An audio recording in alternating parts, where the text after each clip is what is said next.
You faced battles most never fought, pain, struggle, adversity. But here, we use that as fuel. This is the Battle Harder podcast, where we motivate, educate, and inspire warriors of life, veterans, survivors, leaders.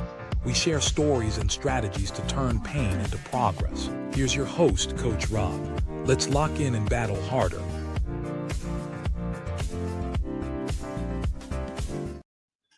What is up, everybody? It's your host, Coach Rob, right here at the Battle Harder podcast. And today I'm looking forward to this conversation as we have an amazing woman here in the studio today for the Battle Harder podcast.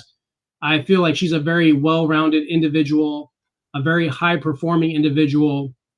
Antoinette has an MBA. She was is an 11-year U.S. Army veteran. Outdoor influencer, and I know she loves the outdoors because we've talked about it.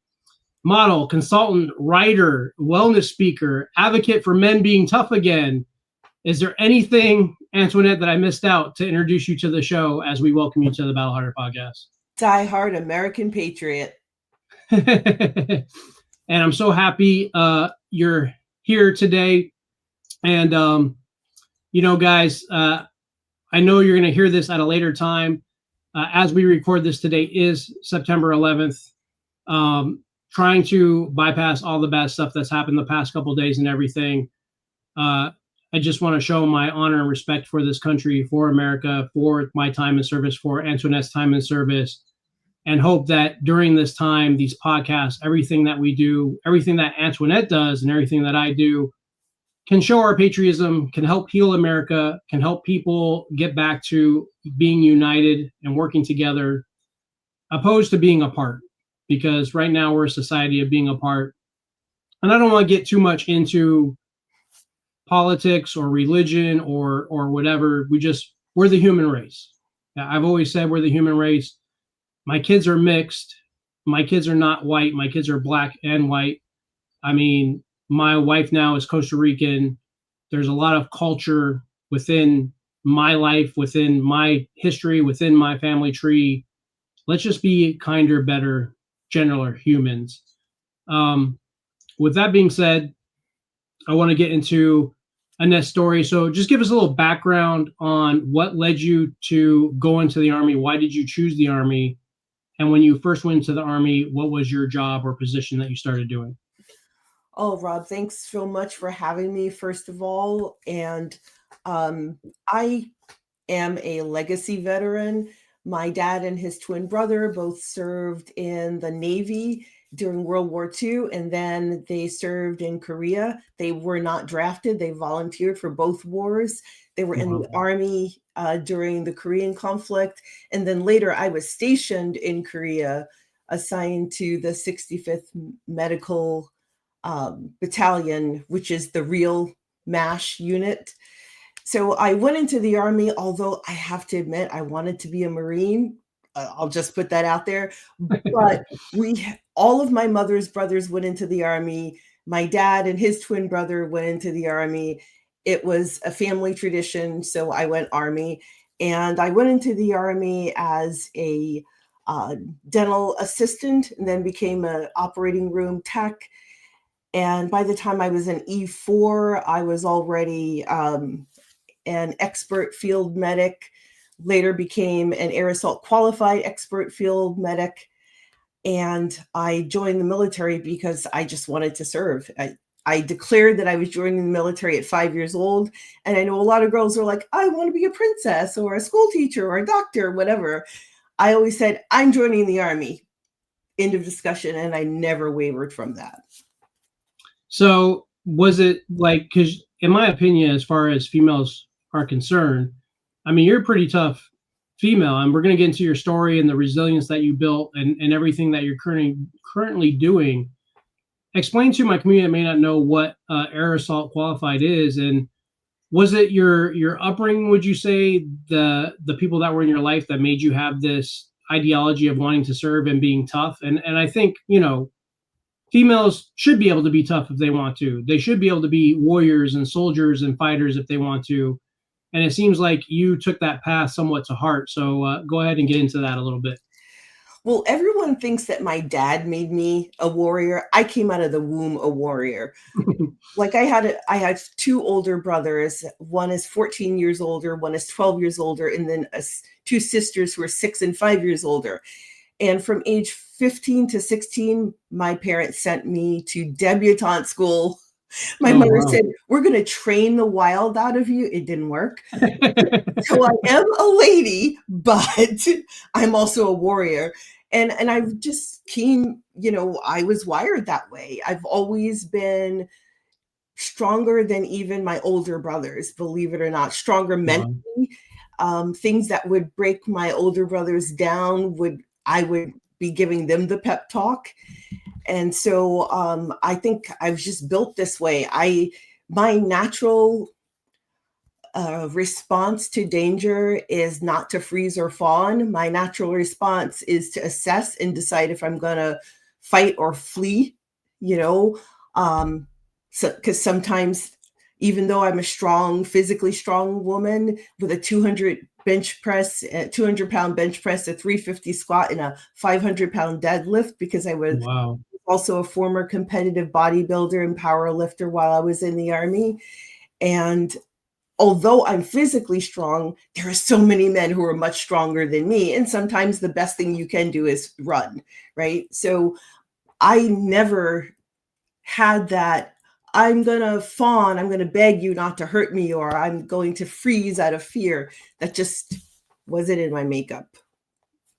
So, I mean, I'm pretty impressed. You got me on the deadlift, and now I'm a little like upset about that, because 500 pounds, like, you're saying there's a lot of men that are stronger than you. No, there's not. There's not a lot of men stronger than you. I've just gotten back into going heavy again at 47, and people always say, well, Coach Rob, you're freaking crazy. And I'm like, yeah, I am. This is why I do what I do, and why I lift heavy. And I just barely scaled back up to 400. I haven't even imagined the 500 space. Like, holy mother of God, that's awesome.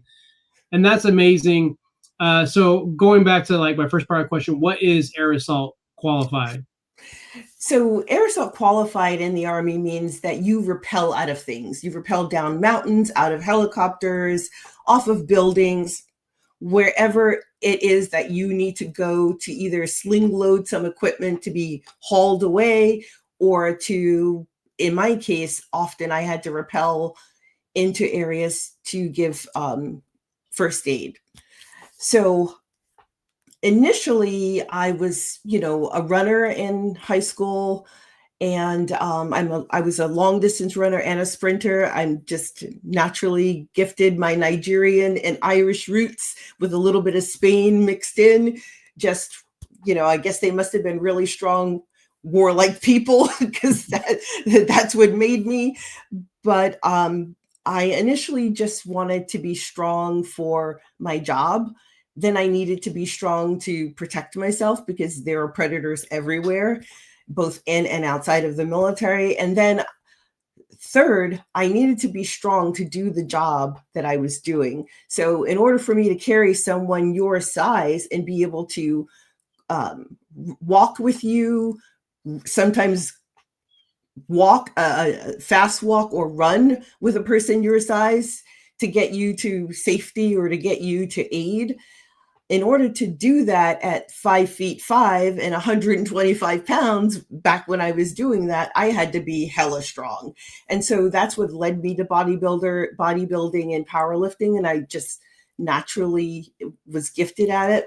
But the bodybuilder, the powerlifter's mindset that I had to have was, when I was lifting a person or weights that weighed someone who might be like a foot taller than me, it seems like everybody I had to carry for a long distance was a foot taller than me and probably outweighed me by at least 100 pounds.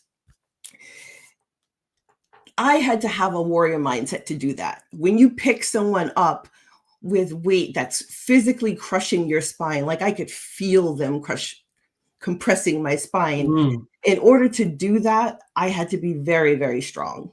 And so that's what kind of led me to finding my warrior mindset. So when I approach lifting a person or weights really strong, I think about something that made me really, really angry. And I tap into that anger and that rage. And then I can lift anything. And so today I'll be 58 in November. I can't lift 500 pounds, but I live in the middle of a forest and I routinely lift 100 pounds by myself. So, yeah. I mean, shoot, I'm 47 and you look freaking a lot better than me. So, that fresh air being outside must be good for you. I have to guess that maybe, is there not that many women that are air assault qualified? I mean, it seems not to be like sexist, but it seems like a men's thing, a manly man thing. And my second part of the question is, a lot of veterans and a lot of people, like when we get in the military and we do our jobs, but like it seems like you took it to the next level, that there was some sort of mindset or something in you that said, okay, if I'm going to do this job, I have to be strong, and I'm going to get strong by doing powerlifting. Like, what was the mindset or purpose behind that when you said, okay, well, first I'm working in a healthcare office, doctor's office, whatever. This isn't enough for me. Now I got to do more. So what's more? Okay, well, let's just jump out of shit. That sounds pretty cool. Like, you do seem like a person that had that wild child, like, I'm just going to do whatever the heck I want. But what was like the mindset going into all this?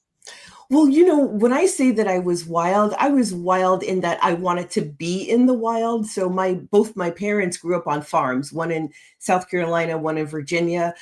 And I wanted to be wild like my cousins, barefoot, out running on the farm. I only got to do that when school was out. But I wish that was my full time, riding horses and all the things. But so I was never wild, like in trouble, but just wild in nature. Right. And so the mindset that I approach life with is one that my dad instilled in me and my brothers. He said, don't do anything that you're not going to do at your fullest. And I always carry that through. And I always wanted to make my parents proud, especially my dad, because I'm daddy's favorite. And so, that was really my approach. My dad had an exemplary career and I wanted to do the same. And he was a tough human being, physically and mentally tough. But, I also grew up in New York City. I spent a lot of time out on the farm, but I lived in Queens, New York, and I traveled all over the city as a kid and as a teenager, going to track meets and so forth. And you have to be street aware. You have to be tough. And my dad sat me down at 5 years old and said, at some point in your life, because you're a girl, someone is going to try and hurt you. And you have to be willing to fight them like a man. You're not in a boxing match at that point. There's no rules. You kill them so they don't kill you. He didn't literally mean kill them. He just meant fight like your life depends on it. And I took that in anything. So if I'm competing for a job, I don't expect that I'm going to get in because I have a great resume and 3 college degrees. I go in battle ready for showing up prepared and putting my best foot forward, showing my value to the organization. So I approach everything like it's going into battle, not like it's a fight, not like I'm a combative person. If you're looking at me on screen, you can see I'm a very happy person, which it's hard to kind of be happy on a day like today. But Rob, you bring that energy that just pulls it out of me.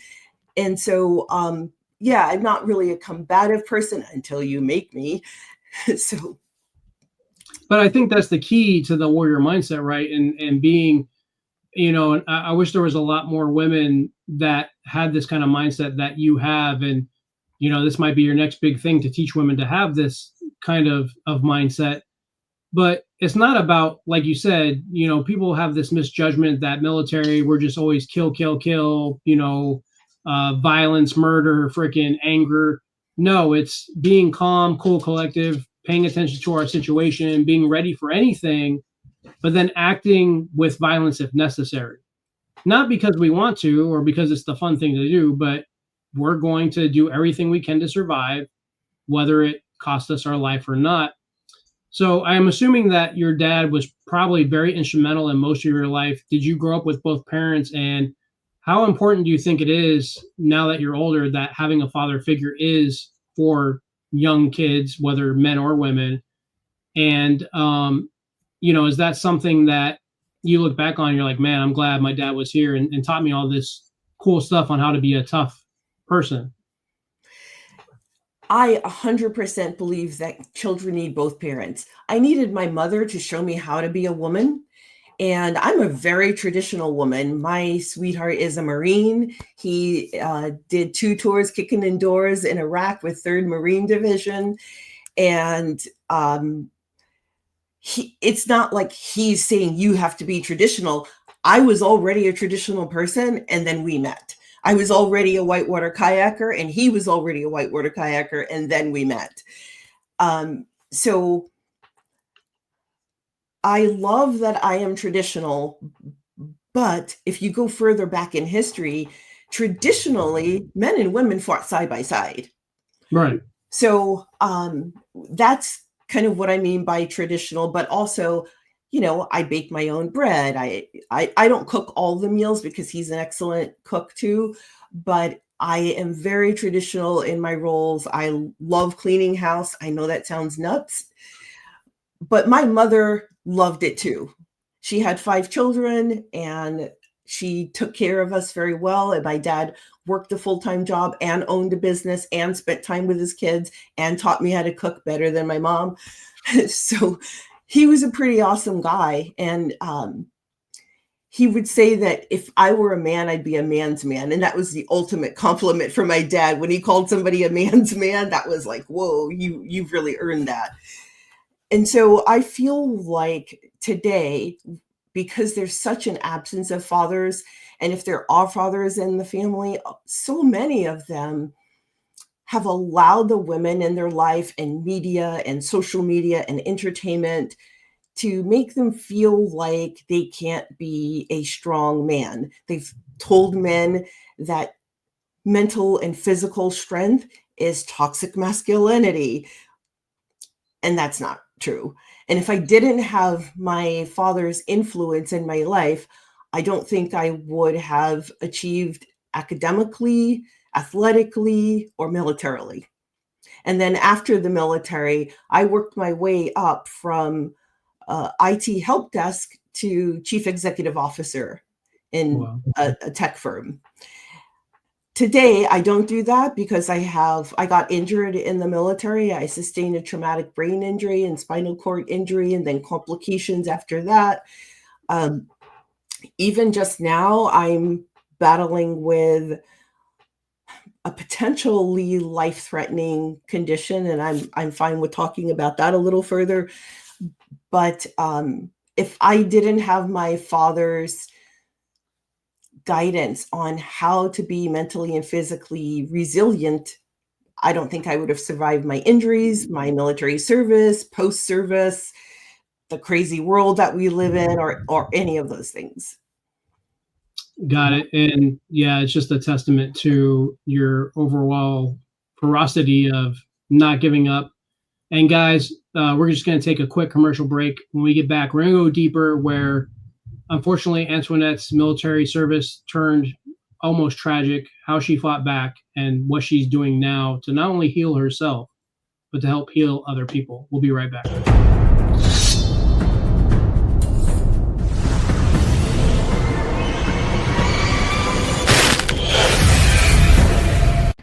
They told you to stay comfortable, you chose the battle. Battle Fitted is for the few who live by discipline in the gym, in the mirror, and in the mind. This isn't just fitness, it's transformation.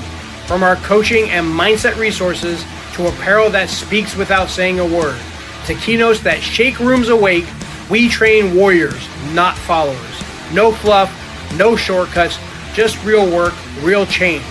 If you're tired of talking about it, prove it. Lock in your first workout, grab your gear, book the mission at battlefittedbrand.com.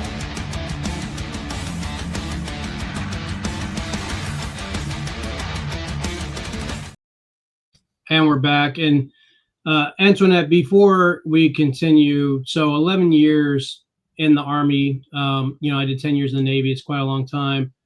If you don't mind, describe to us like where your career took a turn for the worse and what happened that you ended up receiving this brain injury, spine injury, and the PTSD.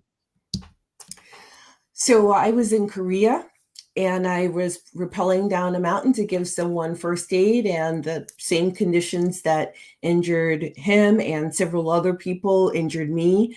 I don't remember my accident. All I remember is from what people told me is that I was wearing, I should say I was in the Gulf War era. So when I say I was wearing a Kevlar helmet, you'll say, oh yeah, that tracks.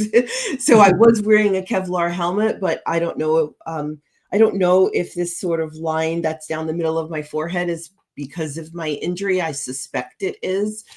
But I injured my brain. I broke my back. I slammed into the mountain twice, first head first and butt first. So I have degenerative arthritis from my neck to my tailbone, both knees.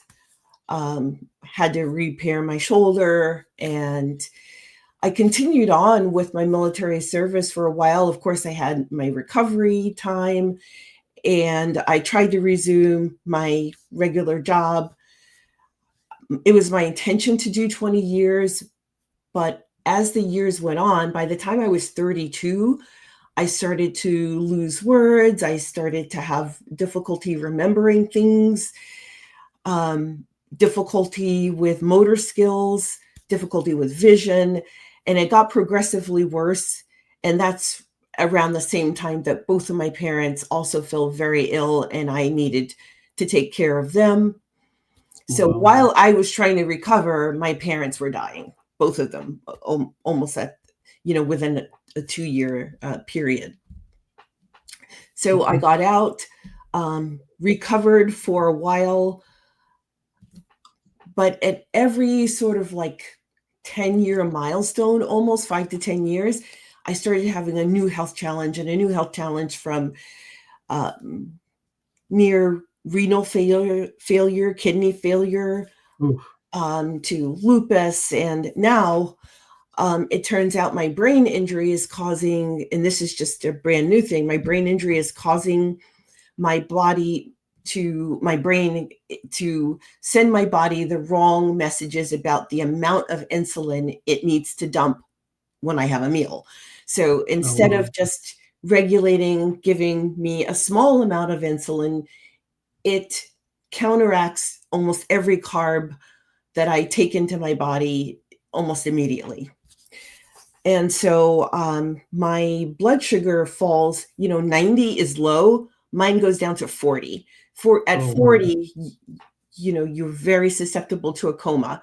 So I have to wear a monitor. It wakes me up every 2 to 3 hours to say, hey, your sugar level is dangerously low. Sometimes I end up in the emergency room if I can't raise it on my own.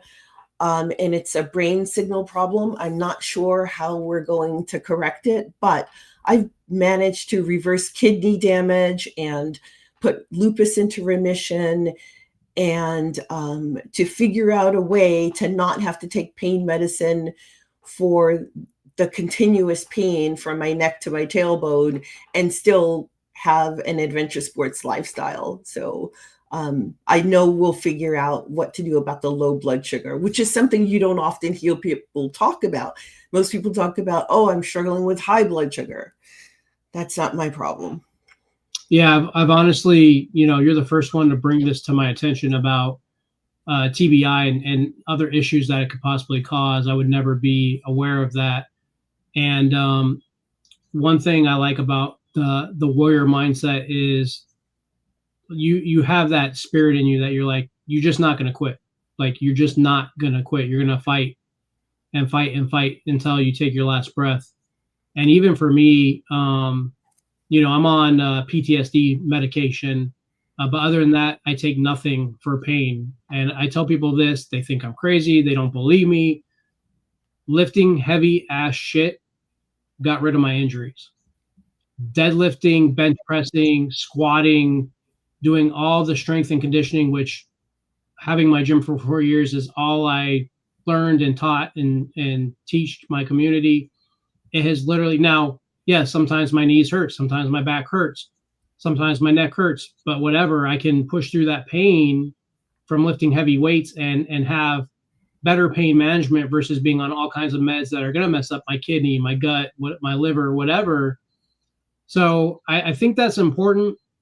I think fitness for the warrior community, for veterans, for first responders after they quit is very important. I still don't understand to this day why we tend to just give up once we give out. But what I want to dive into, which I thought was really interesting, is you found archery. Why archery? How did you find archery? And why did that become sort of a therapy for you? So I had spent 18 months completely debilitated by anxiety, depression, agoraphobia, fear of leaving my home. In addition, at that time, I was wasting away from some gut issues that we just couldn't figure out. And there came a time in 2014 when I thought I wasn't going to live to make it another day. I was using a full-time caregiver, a walker, a service dog. And, I had gone from injured in the military, recovered, had a lot of surgeries, 4 surgeries after the military, had to stop being a corporate CEO. And I took a writing gig instead, which I love, and I still have. And then complications from the injuries and the chronic pain and losing my vision. So I get something called ocular migraines, and it takes my vision. So most of the time it lasts 5 or 10 minutes, but when you get them back to back, it can last for 24 hours for me. Mm-hmm. And so, to be suddenly blind for 24 hours, up to 24 hours it's traumatic and it's very frightening. So anyway, I was battling back from this time when I thought I wasn't going to die. I had told God, I thank you for the life I had. Comparatively, I had a good life. I was raised in a middle-class neighborhood. We probably had upper middle-class money by the things that we got to do and own. And I had a good life. I'd loved and been loved. I'd known success. If it's my time, not saying that I'm giving up, but, all right, God, thank you. What's next? But if I live one more day, I'm going to figure out what's wrong with me. I'm going to solve it naturally because allopathic conventional medicine isn't working for me. And I'm not saying anything against conventional medicine. It just didn't work for me. I don't know if we have time to talk about that, but anyway, what I did was I figured out a way to solve most of my health challenges and even the new ones as they arise through natural medicine. So like I got off of the SSRIs that were helping with anxiety and depression with vitamins, minerals, and supplements, which you can find a list that you can download in the show description on New Normal Big Life podcast, and other things that I share with people that might help them. Not saying you need to get off your medication, but if your medication was making you sick or you feel like it's time and you want to talk to your doctor about working with some natural medicine or natural vitamins, minerals, and supplements to improve your mental health and mood and also brain health. And so I forgot. Oh, archery. Brain injury. Are you tracking, Army? I am now. So my occupational therapist was working with me, and she sent me to speech therapy. And I said, are there other therapies that could help with my brain? And she said, yes. I was just about to recommend archery. There's a program that's free to veterans. I was in North Carolina at the time, and you can learn archery. It'll help retrain your brain for things like that require focus, like this conversation, like watching a movie or reading a book, memorizing remembering to take medicine, all those kinds of things that my service dog used to do for me. She would tell me when it's time to take medicine, and she'd get a special treat. And that kind of kept me on track. And then I got a smartwatch, and, but also when I have back issues, she can pick things up for me, load and unload the dryer. She's semi-retired now, but that's how I got into archery. But I was still using a walker and a service dog and a caregiver full time after the archery helped me. Wow. So they suggested whitewater kayaking. So I met up with another nonprofit called Team River Runner that offers whitewater kayaking, paddleboarding, rafting, and camping trips for veterans and their family members at no cost. They provide everything. And so I learned how to whitewater kayak, loved it, moved out to Colorado for bigger and more gnarly rapids. And I actually met my guy on a camping and kayaking weekend trip with 50 other veterans and their family members. And we've been together ever since. That's amazing. And I kind of go back to something you said that I agree on. So guys, I just want you, when I talk to you and my community and I have these guests on, I just always want to give you multiple options of thinking, right? We don't have to think that one way is always the best way. And, I believe that most medicine is there to keep you sick, not to make you healthy, because that's how the medical industry makes their money. And we could do a whole nother episode on that. But if one thing that really put stuff into perspective, I'm a pretty in shape guy. Okay. I'm not to brag, but I'm stronger than most men. At 47, I'm stronger than most 20-year-olds, which is scary. I take fitness first. That's the whole premise of my coaching program. If I go to see a doctor and the doctor's severely obese, overweight, smells like smoke, and he's telling me to be healthy, how can I take his advice? You have to practice what you preach. And I haven't been able to do an episode on this yet because it's still, I guess, in my testing phase, so to speak. Part of my disability as a veteran is severe insomnia because of my PTSD. My brain just does not, for whatever reason, shut off. And kind of like you, Antoinette, I'm a guy that I want to find answers. I'm not just going to take what they tell me for granted. And so I'm taking all these different meds to try to sleep, trazodone and SSRIs and all kinds of stuff. And it's giving me side effects, everything but helping me sleep. And I had a lot of veterans smoke some weed. And I was always the guy that I was a police officer. I was always anti-weed. What? No, I'm never going to do that. Well, I got to my wit's end and I went to get my medical marijuana card here in Florida, got my card. Same day, went to a dispensary. I've had the best sleep in my life just by having an edible before bed, gummy, and then taking a couple hits of a vape right before bed. I've gotten 6 to 8 hours consistently every flipping night. My brain shuts down. I'm not worried about what tomorrow's going to bring. I'm sleeping. And it's all because I kept an open mind to something else instead of turning up my nose. So for the community listening to this, just because one thing works for somebody else, find what works for you and do what works for you. And don't worry about what everybody else says. Follow your own heart, your own guidance, your own advice. So you moved to Colorado, and now you also do this as well, right? The whitewater rafting and all this stuff. You do retreats, or how does that work? Well, before we talk about that, if you don't mind, Rob, I want to offer the listeners 2 other options that have been really helpful for sleep, if that's okay. Yeah, go ahead. So in the episode of New Normal Big Life podcast, I think it's called Vitamins and Minerals for Mental Health and Mood. There's a downloadable list. It tells you which vitamins help with which different kind of dis-ease and health challenges, and recommendations for how much has been effective, that you could run that list by your doctor and, get started there.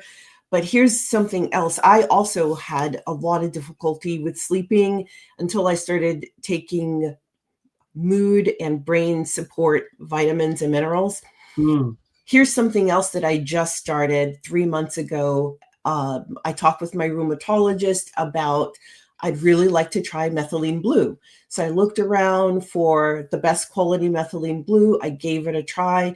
And so remember, I have a brain injury, and you've actually seen here today what happens when my brain glitches. It like goes blank for a second and then comes back online, like rebooting a computer. But with methylene blue, here's what I noticed.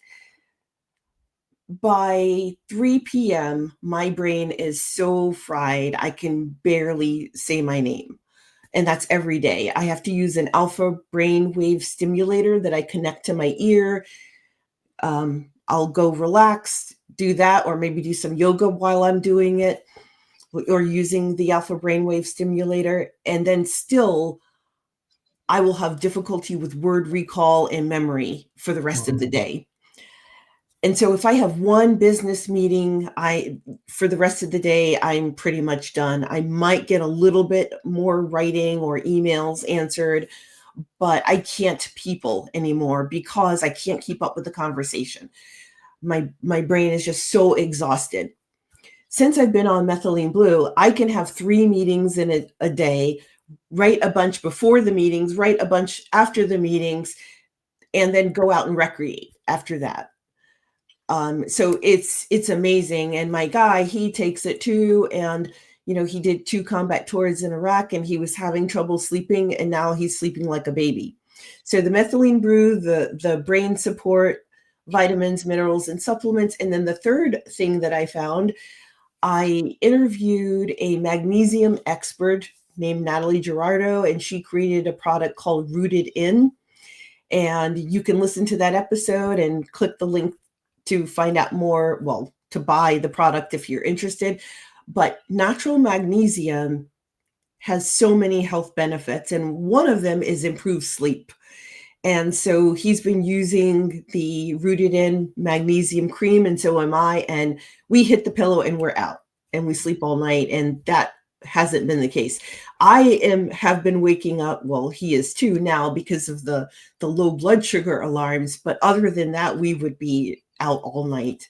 So those are some other options too, in addition to what you recommended.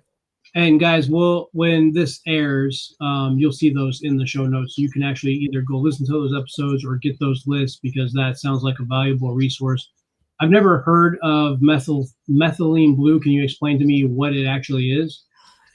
So I'm not going to explain it here because in too much depth. I'll just say that in too much depth, because I have a whole episode, and I really want to bring in an expert to explain it, because I can't explain it as well as an expert who's involved in the pharmacology of it. But methylene blue heals your body at the cellular, the mitochondrial level. So it will help get rid of dead cells, and it'll help repair damaged cells, and it also helps your body to create new cells. And I definitely can feel the difference. And if you go to my social media, I haven't put it on Instagram yet, but it's on X. You'll see me on camera. I take methylene blue for the first time, and you'll hear me kind of, blah, blah, blah. And then I'm on methylene blue and I'm talking like this, and, and my guy was like, whoa, I can tell it works, because you haven't had a brain glitch all day, and it's 8:00 at night. Wow. And normally by 8:00, if I can hold a conversation, I'm doing good. So that's awesome. And once again, we'll have all this in the show notes. And going back to what is it that you're currently doing that supports veterans or families, because you truly believe in and I love the outdoors, but you truly believe in the outdoor adventure theme of life, correct? Right. So I credit the adventure sports lifestyle with my good health and with my guy's good health. I'm not saying that everyone needs to move to a cabin in the forest, because that's not for everybody. So most people wouldn't be able to survive And if you listen to my upcoming or my new episode that's currently out on the 18 tactics to survive any disaster, if you live in the woods, disasters are like every week. Maybe not disasters, but life gets real fast when you live in a place with no police force, no EMS, and no services. Not even. Right. I don't even live in a town. I live in a census zone, so that tells you how far away we live from people. But the adventure sports lifestyle is also a mindset. It's reconnecting to nature, like growing your own food. We don't grow our own wheat. Next season, we hope to try growing our own wheat on our little homestead that we're building. We've only been living the cabin life for 2 years, moving from Colorado. And I buy wheat berries. I grind the wheat berries into flour. I took a master class on baking bread. I can food. We grow as much of our own food as we can, and the rest we buy from local farmers. I hunt and fish. I'm a bow hunter and fish on a regular basis. So that's the entire like real adventure sports lifestyle if you want to go all in. But you don't have to live far away from your work and family if that's not what you want to do. What you can do is live in the suburb, live in the city, but get outside the city to adventure from time to time, where there's no light pollution and no sound pollution, and you'll just experience the world on a whole nother level. Like I was just kayaking last Sunday, I think it was, and a little baby otter wanted to get on my kayak, and I think maybe its mother made a sound and it ran the other way, but I think it was going to try to hitch a ride, and it was so adorable. But most people don't get to see that. I get to like look down on 3-foot long sturgeon. I mean, that's amazing. Most people will never get to see that either. It's like seeing a shark, but in a river. It's great. So that's the adventure sports lifestyle. And I can attest to that only because, even though I grew up in California, I lived on almost 4 acres of land in my high school days prior to joining the military. And then I think it was last month, I went to Kalispell, Montana for like a business event. And just being in this town in the middle of nowhere and seeing mountains and smelling fresh air and seeing the sky and even that small town feel where people are more polite and nicer. The most amazing thing or craziest thing, and it's really weird being here in South Florida where it's, concrete jungle, all city, all day, every day. There was no noise out there. And when I mean noise, there was no noise in my head. My brain was calm. My body was at ease. I was naturally relaxed from being like away from everything. And I couldn't believe like just walking to like a Walmart and then like, man, I'm pretty calm right now. This is weird. So I do have dreams to have property somewhere out of the way where I can either at least take a break or maybe retire eventually. We'll see. You guys have to book Coach Rob for your speaking gig so I can make those dreams happen. So, but I think, so how important, is some form of activity, whether it's being outdoors, whether it's being in a fitness program, some form of recreation, important for us, especially as we age, to be able to maintain and do all the things we want to do physically, mentally, and emotionally? Well, it's important to have purpose and passion in your life, especially after leaving the military. I like to say, when I was in the military, I was the hero of my own life, meaning I was well respected. I was good at my job. I was winning awards as an athlete, doing all the things. And then you get out and you're so debilitated for so long. It can really make you feel like, man, I went from hero of my own story to zero really fast. And getting back to that, you need something that pulls you out of the depression, the pain, the fear of failure, all of the things, and get you back out there. And so what I find is even when I go through periods of debilitation, like a few weeks ago when I was really struggling with my low blood sugar and had zero energy, the thing that kept me going and got me out of bed was, I'm going to get up and do some Pilates, even if I can only do 15 minutes of it, because I want to stay flexible and agile and mobile and stable so that I can get back out on my paddleboard and teach a class.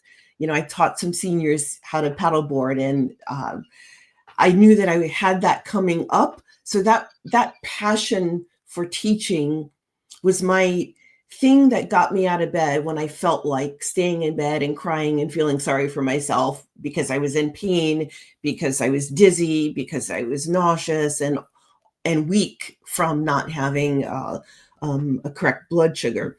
So it's very, very important to find something that you're passionate about.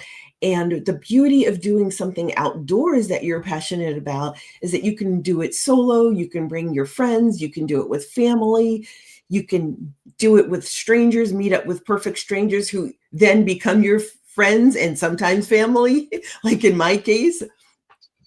And so the other thing to remember is human beings are part of the natural world. We come from nature. We were not developed in a test tube in a lab. You might have gotten your start that way, but then you had to go inside a woman to get born, right? So we are part of the natural world, and not having a connection to nature is like not having a connection to the rest of your body. And you don't notice it until you get out in nature like you did. You get away from the concrete jungle and you're out in this beautiful area that God created. And there's no noise. Like I was saying, where I live now and where I recreate, there is no human-made light. There's no human-made sound. And sometimes I have to like snap my fingers outdoors because I feel like I'm deaf because you don't hear any sound. And that's such a beautiful feeling. That's where I feel God the most, the strongest. Not sitting in church, when I'm outdoors and I'm just out in nature and I'm paddling around and I'm watching fish swim by and I'm swimming with the fish. That's an amazing feeling. Just being so immersed in the natural world. So that sounds like you're very thankful for, what's happening in your life, what's going on, despite all the setbacks. So how important is for you to practice gratitude? Do you practice gratitude in your life? I practice gratitude in my life every single day. First of all, having as many health challenges as I do, being able to just get out of the bed in the morning. I could slip into a coma at any time. And I'm not saying that for you to feel sorry for me. It's just, the condition that I have. So every morning when I get out of bed, I thank God that I had that alarm system that will tell me my blood sugar is too low. I thank God that I have food that I can eat so I can raise my blood sugar so that I can survive. And when I look at the beautiful place where I live, I'm so grateful for it. And I'm so grateful for the activities that I get to do that support my good health. So gratitude is a huge part of my life. It's a huge part of my daily practice. And when you're grateful for what you have, even if you don't have a lot, when you're grateful for it, you're not wanting. So if I'm grateful for the modest home I have on a beautiful property, I'm not wanting what someone else on social media has. I'm not wanting what my neighbor has. And that makes space for other things to flow into your life. And so I'm very grateful. And I'll give you an example.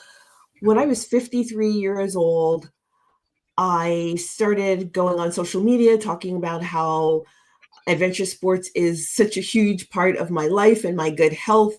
And brands that I was using started asking me to be in their catalog, to be a brand ambassador, to sponsor the American Adventure Sports Club. It's a nonprofit that my guy and I started for low-income families. Wow. To be able to get outside and adventure at no cost. It's mostly funded by donations and some grants, but also our sponsors. So sponsors looked at me and said, you're so excited about this sport and you're so grateful for this sport. We want you to represent us. And then that became a lucrative paying gig, multiple paying gigs and income stream. But also it allowed me to show other women that you can do these sports that you maybe never thought were for you or accessible to you. So like when I'm doing archery, often I have men tell me that their daughters saw me online and now they want to be like me. And I really love that. Yeah, that's a beautiful thing to be a role model to young women in that aspect. We need more positivity in this world, in this life. So you are the host of the New Normal Big Life podcast, which I got to be a guest on. And what is that podcast about to my audience? They may not hear it. And where can they find that if they would like to listen to that? Well, you can listen to New Normal Big Life podcast wherever you get your podcasts, and also on YouTube at New Normal Big Life is the channel. And New Normal is about just acknowledging that I had this old life where I was all hua and repelling out of stuff and carrying grown men on my back and all the things and winning trophies for my command. And then I didn't, right? Because of my illness and injuries.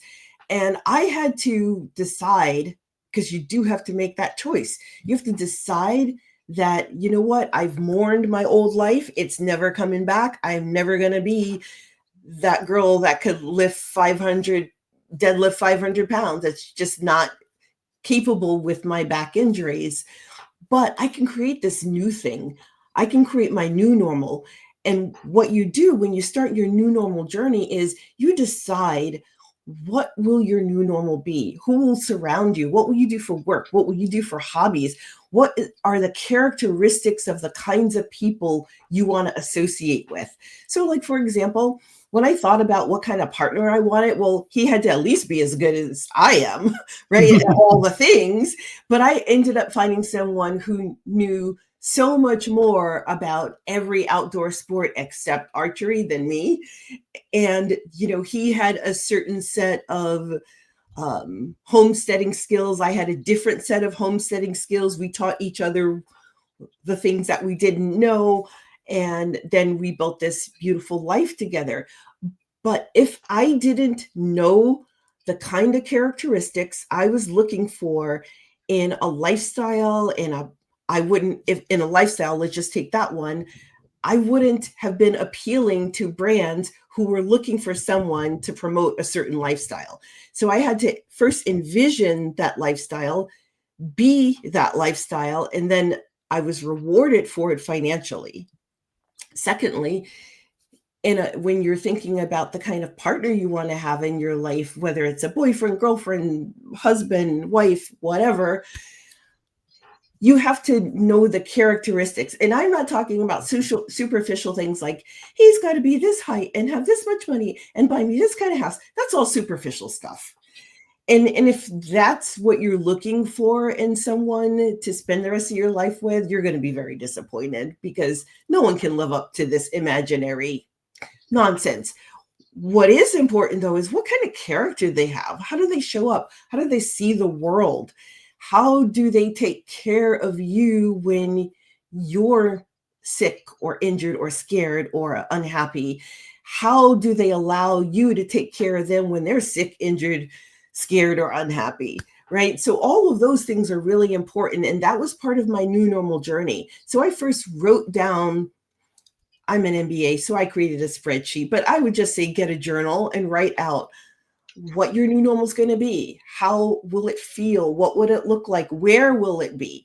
And don't worry about, oh, I need this education or this money, or I need these people. Don't worry about any of that. Once I decided what my new normal was going to be, everyone and everything I needed just showed up and I got to where I want to be now. So decide on your new normal, write down those characteristics, write down what that new normal is going to be. And then every single day you wake up and you start one task that's going to lead you toward your new normal. So for me, it was, if I'm going to live a big life, I need to leave my house. And I haven't done that in 18 months. Thank God for telehealth. Right. So that was like the first step. Okay, now I'm leaving my house. The next step is I need to get enrolled in an archery class. The next step was I need to get enrolled in that speech therapy class and that kayaking class. And then the next step is I need to find a new job because I can't go back to my CEO job. That's too much stress. So every single day you add another step, another step, another step, and then boom, you're living. You'll wake up one day and say, wow, I'm living the life I wanted to live. So the life I envisioned back in 2014 is the life I started living in 2024. Wow. And guys, everything she just said is pretty much everything that I teach. That's all of like personal development takeaways right there. And to even extend further what she said with the journaling and stuff, I actually have on my site what's called the Battle Fitted Blueprint. It will literally show you, what you're supposed to be doing in your life within your 3, 5, and 7 years, I believe, within 30 days. I hand wrote this, I hand created it, has a character development sheet. It goes into exactly what Antoinette is saying. I didn't think she was going to talk about anything like this, and I've never had a opportunity to segue into something like this, but it tells you what kind of person do you want to be? How do you want your kids to think about you when you're gone? What kind of jobs? Like, I literally took the time to write this out. If you follow it with purpose and intent, in 30 days, you can be in a better place. And I guarantee that, or your money back, so to speak. So the New Normal Big Life podcast everywhere. Before we get into closing out the show and everything, where can people currently link up with you and get in touch with you? You can find me on X at nnbl.blog or no dot nnbl blog. You can find me on Instagram at nnbl podcast. You can find me everywhere else, LinkedIn at Antoinette Lee, MBA. What if somebody was struggling right now and they just kind of felt lost? What is something that you'd like to say to them? Wow, that's heavy. Here's what I'd say to you. I call everybody a friend because if you're a good human being, I want to be your friend. Friend, listen, I know that it feels like the world is against you. I know that you feel like you don't have the money, you don't have the people, you don't have the education, but your life, the life that you really want to live, is out there. It's like just out of your reach because you haven't taken that first step. Now, Coach Rob is giving you a game plan. I highly recommend you start that tomorrow. Take that first step and everything falls in line. And when it does, I want you to find me on social media and say, Antoinette, you were right. I listened to Coach Rob. I followed his plan and I'm where I want to be because it's going to happen for you. I know how it is to feel like you have so many things stacked against you. Remember, I was using a walker, a service dog, a full-time caregiver. My dog was helping me do laundry. Wow. You know how humiliating that is, that your dog is capable of doing something that you can't do? But I didn't let that get me down. I said, my dog is a loving being that loves me and loves doing these jobs for me, and I'm going to rely on her until I can do it for myself. And now I take care of her in her old age. And guys, look, at the end of the day, I honestly don't, I guess I do give a shit. I was going to say, I don't give a shit who you work with. I just want you to be better. Everything I put out in this universe, everything I put on my social media, everything I put out on this podcast, having these beautiful people like Antoinette on my show, like she said, walker, brain injury, freaking service dog, still having, certain issues, just like I still have my PTSD, my depression, my anxiety. It didn't go away, but we're dealing with it and we're trying to be 1% better every day. And when you have that never give up attitude, because you do realize time is short, you do realize you have one life. When you can be that self-aware, you can just completely go all in on everything. And it's not a superpower. It's not easy. I'm sure, Antoinette, that you have some very bad days sometimes. I have some very bad days sometimes. But you just got to pick yourself up. You got to keep going no matter what, because the other option is just giving up. And that's not an option, so to speak. So before I end the show, I always ask my guests this question because I just love hearing the responses. What is your definition of turning pain into progress? Oh, my definition is super easy. The pain from losing my old life, which was so beautiful and so good, and creating my new normal, that was me turning my pain, the loss of my old identity, into this big, beautiful life. And I hope you'll do the same. Guys, listen, Antoinette just told a very powerful story. Check out her podcast, listen to what she has to offer, connect with her on social media, listen to some of the things that we preach and talk about until we're blue in the face. Because at the end of the day, we just want to serve you and help you and make you the most optimized human being that you can be. Break away from all this noise. You don't always have to doom scroll on social media. You don't always have to binge the next Netflix episode. You don't always have to go buy the fancy things, the new cars. You don't have to keep up with society. Do your own thing that's right for you. Do what's best for you, your family, your people. Hold them, love them, keep them close to your heart, and just be a good human. Guys, Antoinette, awesome conversation. Thank you so much for joining me today. Guys, if you like the show, like, comment, subscribe. We're getting those watchers. I'm getting those eyeballs. You guys got to subscribe. This is free information. This is free value. I don't ask for anything. If this episode resonated with you, like I said, go check out the New Normal Big Life podcast. Listen to a couple episodes. Consider subscribing to her show. I'm sure you'll hear more from both of us being disruptors in society for the greater good. Antoinette, thank you once again. And guys, as I always like to say before I end the show, remember to always be fit for battle. Thank you. You've just heard another battle-tested conversation. Now it's time to take action. If this episode lit a fire in you, subscribe on Spotify, Apple, iHeart, or YouTube so you never miss a moment that could change your life. Want to go deeper? Connect with Coach Rob at BattleFittedBrand.com for coaching, gear, and tools to help you turn your pain into progress. Remember, life will test you, but you're built to battle harder. Until next time, stay locked in, stay ready, and keep showing up.